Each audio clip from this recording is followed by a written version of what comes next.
हरिओम। द्विनवतितमोऽध्यायः। पौंडरक के यहाँ नारद जी का आगमन और उसके साथ उनकी बातचीत।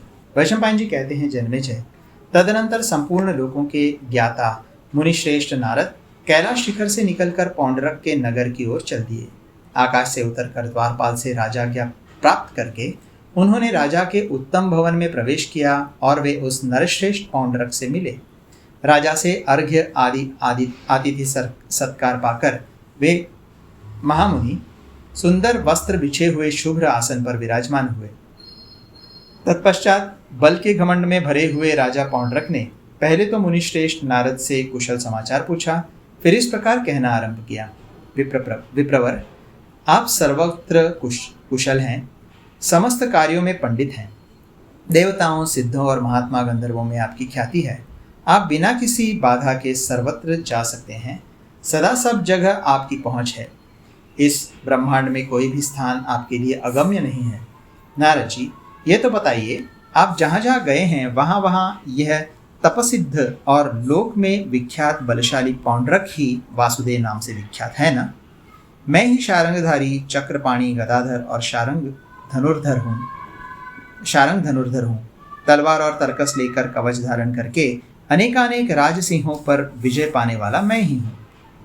मैं ही सदा सबको सब कुछ देने वाला हूँ। मैं समस्त राज्य का भोक्ता और बलपूर्वक शासन करने वाला बलवान राजा हूँ।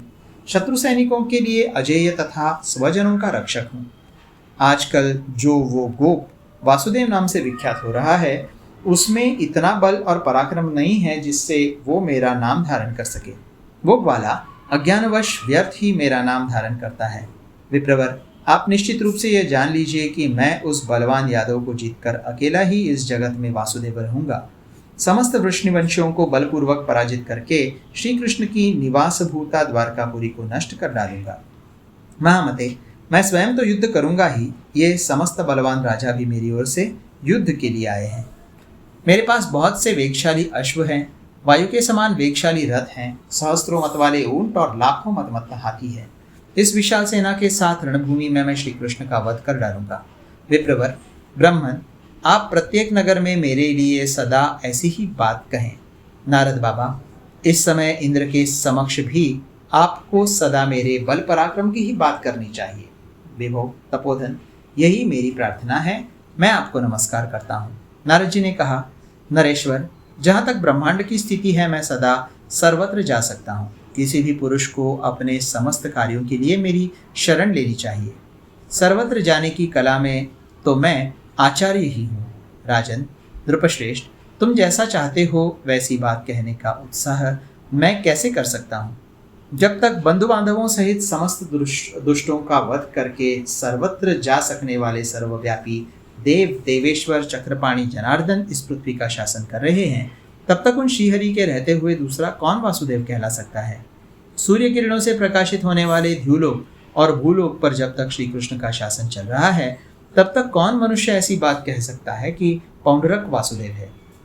तुम्हारे जैसे मूढ़ मनुष्य ही अज्ञानवश ऐसी बात कहने में समर्थ हो सकते हैं। सर्वत्र जाने की क्षमता रखने वाले, अचिंत्य वैभवशाली, पापहारी, सर्वव्यापी शारंग धनवा गदाधर विष्णु तुम्हारे घमंड को दूर कर देंगे। महाराज, आदिदेव पुराण पुरुष श्री कृष्ण तुम्हारे दर्प का दलन कर देंगे। तुम जो कुछ सोचते या कहते हो, यह उपहास की बात है। राजन, श्री कृष्ण के पास जो शारंग धनुष और महाभयंकर खड्ग है, उनका तुम्हारे इन अस्त्रों से उच्छेद नहीं हो सकता। इस समय तुम्हारे लिए यह महान हास्य का समय आ पहुंचा है।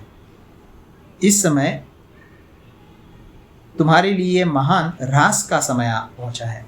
इस प्रकार श्री महाभारत के खिलभाग हरिवंश के अंतर्गत भविष्य पर्व में पौंडरक और नारद का संवाद विषयक 92वां अध्याय पूरा हुआ।